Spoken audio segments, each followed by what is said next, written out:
Hey YouTubers, out here in beautiful Northern California today, taking a look at the R-Pod, and we're going to talk about ways that you can add external solar, so meaning not mounted to the roof and no wires running through any holes in any walls or roofs, external solar, and how simple it is to set that up. So what we have here, I'll walk you through a number of different things.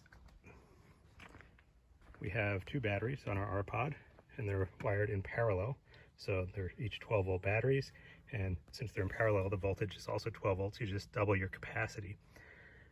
What we did was we added on a short hanger here a charge controller for our solar. So this short hanger comes off, clips back on. It's just two simple pieces of steel that we bent over, and it sits right on the angle iron frame. The wires come out of this, and they go to standard connectors. These are the MC4 style connectors, and what I did is I rigged it up so that the battery connectors come up through here through a 30 amp inline fuse. It's an inline MC4 fuse. It goes right up to the battery. And another one, this is for the positive side, another one for the negative side. Now, why didn't I put both connections on the same battery? Batteries are in parallel, so it wouldn't really matter. I could put, positive here and put negative over here. The reason I spaced them so far apart on our two batteries is so that nobody accidentally comes and plugs this connector in with this connector when they're just sitting there on the battery, when they're not connected to the charge controller. And, we have toddlers in this house, so that's something that you always have to worry about. So as long as these cables are short, this lead here between the battery and the MC4 connector is short, it can't reach over to the other connector, and nobody could ever accidentally connect that. Also have a red mark here so that we know that this is the positive terminal. Make sure that you get the gender correct on each one of these connectors. That's going to be based on coming off the solar panel. We'll talk about that in a minute. But looking back down here, let me come around underneath, and we have just the inexpensive Renogy Wanderer. I think this is about $30 or so. This is the pulse width modulated, so PWM charge controller. It's the lower quality one, in that the other one is MPPT, or maximum power point tracking. The MPPT, you end up getting more power out of your solar panels, less of it's wasted, so to speak, compared to the pulse width modulated. But this one's the right price. So just really simple connections here, out to the panel and to the battery, and positive and negative, and that's it. And then you just select up here what type of battery you have. So you can see we have red light because we have the flooded lead acid battery. Real simple to set up. Make sure when you're connecting this that you connect to the battery first, not to the solar panel first. That's in the description for the setup on these, but make sure you do that. Also, when this isn't in place, what I do with my wires, I don't actually take these wires off of the battery. I leave this wire connected to the battery, and I just made little caps. So I took a pair of spare MC4 connectors, and in there I just put a simple stainless steel bolt that was the right diameter so that it fit in there. I tightened it up just as if it had a wire in there, and then those go right onto here when we're traveling. It keeps the water and dirt and everything else out, so that these are always fresh and clean. So you can then take your caps, snap them together, stick it in your pocket, do whatever, and then when you close up for the trip, you can put those caps back on. Okay, so charge controller. We also have a 30 amp fuse between the panel and the controller. So two fuses here, one between the controller and the battery, another 30 amp fuse, or whichever is appropriate for your particular panels, another fuse between the charge controller and the panels. Again, make sure the gender that you set these cables up with is correct, and you can find that based on the ones that come factory mounted off of the solar panels. So what do we have here? We have our panels, and I did this project where I started out with this existing 100-watt panel. That's one that I already owned, and I already owned the charge controller for a separate project, separate video. Check out our video on the party cart. Anyway, wanted to add more capacity, and so added this 160-watt panel here. And they're both Renogy. Not endorsing Renogy, but this is just what I happened to buy. This one's the aluminum frame. I put rubber feet on here. When I put the rubber feet on, I was really careful not to use the double-sided tape that came with the feet. Instead, I used double-sided tape, 3M brand. It's a much better adhesive, and so these feet have stayed on through a bunch of trips in the truck now. And this is just so that your sharp, hard edges on the aluminum frame don't end up damaging everything and keeping you from getting hurt. We ended up going with the flexible panel, this very thin, flexible 160-watt panel. So between the two of these, we have 260 watts total. The flex panel is really nice because it's a lot lighter than the equivalent sized aluminum frame panel. I think it has a glass front on these aluminum frame panels. It's really flexible, really thin, really light, weighs a fraction of what this other one does. And I built a frame for this one out of PVC. Had seen some people online doing things similar to this, and so I ended up doing one. I'm not sure if it's exactly the same or not. I didn't see any descriptions on how to make this frame, but let me walk you through that. It's just a simple, this is 3/4 inch PVC. The corners, these joints are glued. All right. But this T that's in the middle here, 2 out of these 3 joints are not glued. So this joint here is glued for this extension arm that comes down to hold it up, but this joint and this joint here are not glued. And that's so that you can take this, it's gonna be a little noisy, but you can change the height or change the angle of your panel by adjusting this arm here. And because these joints are not glued, I put this piece of strap across here with some stainless screws just to keep these from popping out when we're traveling or doing anything. So again, you can adjust the angle on this. It's a little bit noisy, just the plastic creaking on itself.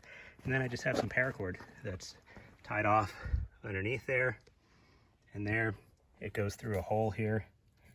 You can pull this tight. You can use it to adjust the angle.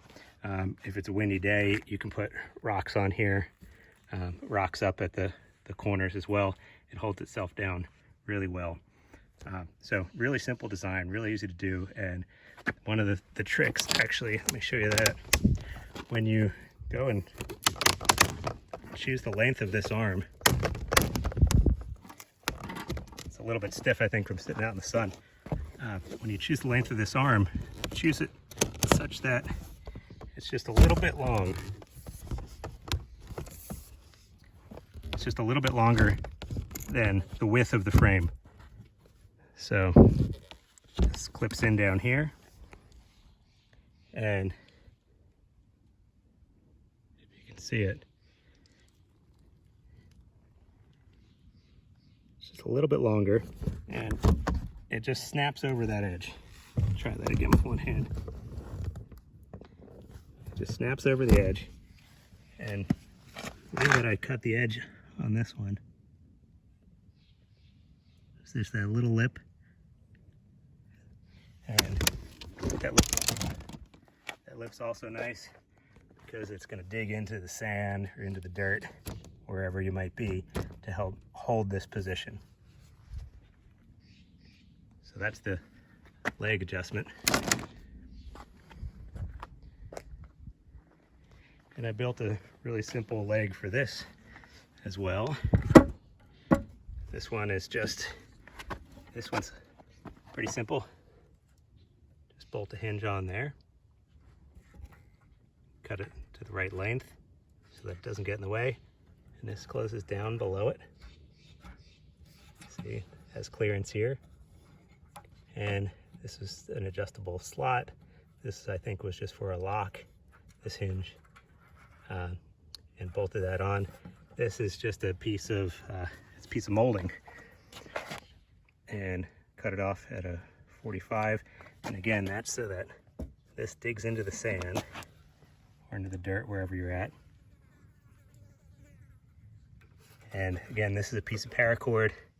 It's just mounted to the frame. And this is just a simple barrel clamp here. And you can easily adjust the position on this. Pull this tight, move your barrel clamp up, and there you go. So real simple ways to make frames for these things, or make supports for these. And when I built these, one of the things that I almost got backwards when I built the frame for the PVC here was that, the leads that are coming out of each panel aren't that long. So see, this is just maybe 6 inches coming out of here, the manufactured leads. So make sure that when you put these together, if you're gonna have your panels in parallel, or even in series, but if you're gonna run more than one panel, and as you can see, I'm going to a 3 in 1 out connector here, in case I ever want to add a third panel. Make sure that you set up the frames here so that when this one's in position, it faces this one, so that the leads come in together.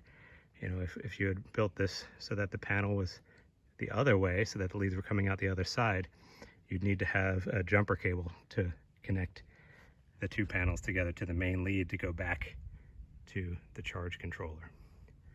So make sure you do that right. And again, yeah, you can buy these connectors where you can have, I've seen them up to 4 to 1, male and female, whichever way you need them. And I've got this set up so that I can add a third panel. I'm not sure if it's a big issue, but the operating voltage on these, so the maximum power point voltage, which is going to be spec'd on each panel, it's right around 19 volts for each panel. A few hundred millivolts off for the two of them. So one panel is going to be dragging the other panel down just a little bit, but the fill factors are really good on these solar cells. So it shouldn't make a whole lot of difference, and you should be able to get most of the power out of each one of these. Okay, now you want to have the shortest length of cord possible. So here we are, where that cord is about 10 or 12 feet once you pull the slack out of it.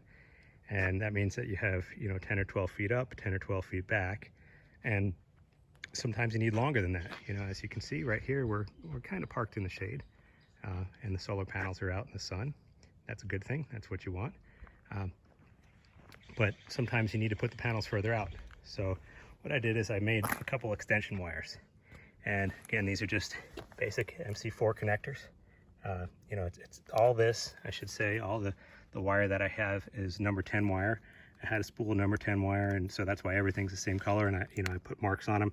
Again, it doesn't even matter if you put marks on them, because the gender of your male and female MC4 connectors, that's going to take care of any confusion about anything.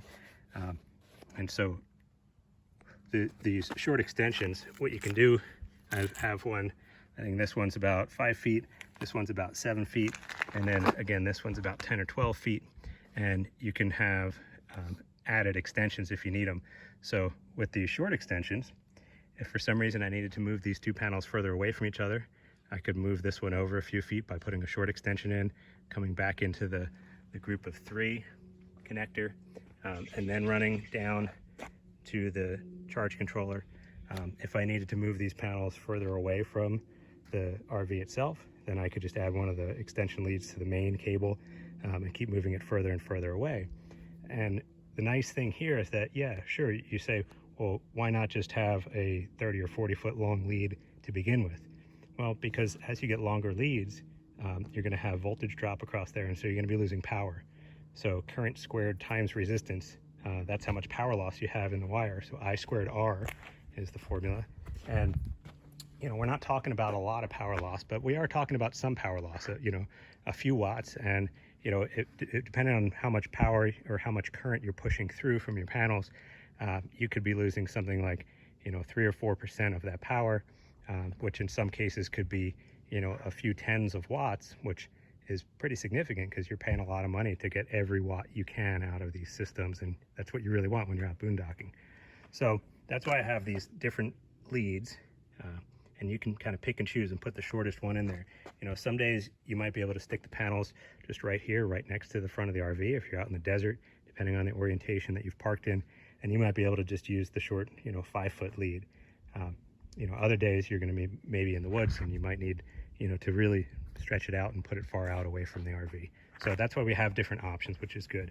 And then I even have another one that I ended up buying online. That's a 20-foot cable, and I haven't even opened that one yet, but we carry it with us just in case we need a really long lead to be able to get out to the sun. There's another one here, and these RVs come pre-wired for solar, or I say that in quotes, pre-wired for solar. What does that really mean? Well, you might have something on your RV that looks like this.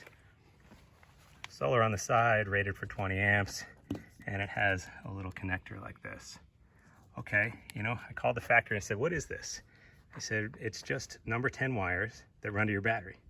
I said, okay, so it really isn't solar or anything. It's just a connection to the battery.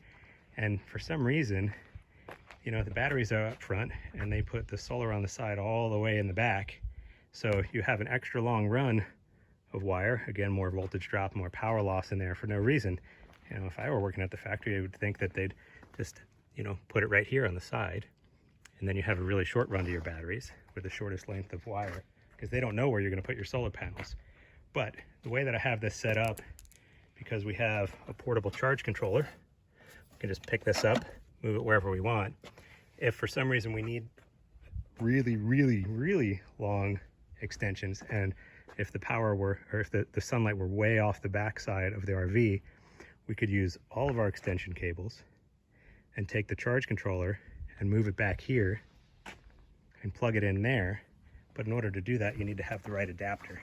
And so this is the right adapter to go from this style of plug over to MC4 connectors. Because again, everything that I'm going, power in and power out on my charge controller, I have set up with MC4 connectors. Make sure you get the gender right on these.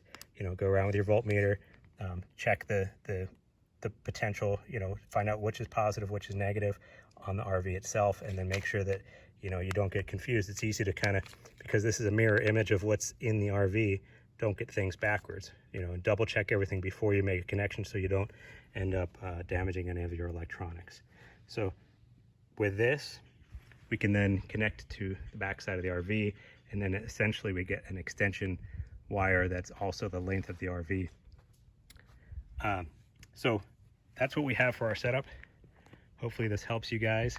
This is the external setup, so we didn't have to drill any holes. We didn't have to make any decisions about, positioning on the roof, how many panels we could fit up there. The plus side of this is that, it's fairly easy to install, or it's very easy to install. You connect to the batteries, and you make some wire connections. You can buy all these cables commercially, or you can make them yourselves and save money, which is what we decided to do. So for a few $100s, you can have a few 100 watts of panel. For roughly the same amount of money, you can go and buy one of the Suitcase kits that they sell, which has 100 watts of solar that folds in half, and it has a built-in charge controller. But you pay quite a premium for that versus what you can do yourself with just a little bit of wiring. The downside to a system like this is that, this is not, the charge controller is not in a waterproof housing. It's not a waterproof charge controller. That's okay for us. We're out here in California. We spend a lot of time camping in the summer when it doesn't rain. We go out to the desert, things like that. So we don't usually have to worry about rain. So we're not too worried about keeping it waterproof. But that would be one big downside to this. You could think about, building a simple waterproof housing for this. Just make sure that you don't overheat your charge controller. You need to have good ventilation on that as well. Another downside to a system like this is that, there's the possibility of theft. We've never dealt with any type of theft in, decades of camping. Generally, campers are very good people in our experience, but you do have to worry about, leaving out a few $100s worth of equipment, and somebody could walk off with it if they wanted to. The plus side is that you don't have to make any of those decisions about, do I mount it, don't I mount it? Another plus is that often you want to park your RV in the shade. And if your RV is in the shade so that you can be nice and cool, that means your solar panels are also in the shade. So the tethered system allows you to put these out into the sunshine. A downside to a system like this is that it's not running when you're driving.